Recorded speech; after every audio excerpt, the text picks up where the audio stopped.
Hey everyone, welcome to this Delph tutorial video.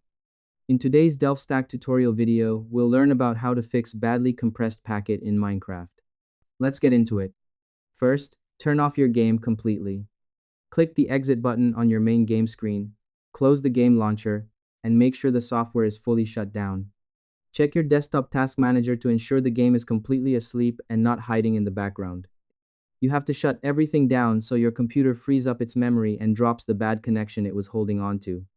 Without this step, the system will keep trying to use the same broken path that caused the error in the first place.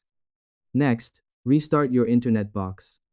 You need to refresh the small internet box in your house that sends the web signal to your computer, as it might be sending broken data packets. Walk over to your internet box, pull the power cord out from the back, wait for 10 seconds, and plug it back in.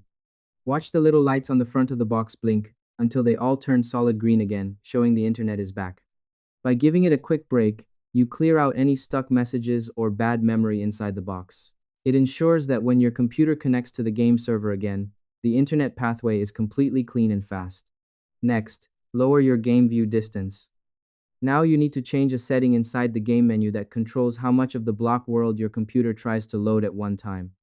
Open your game launcher, start the game, go into your video options menu, and look for the slider that controls your world rendering.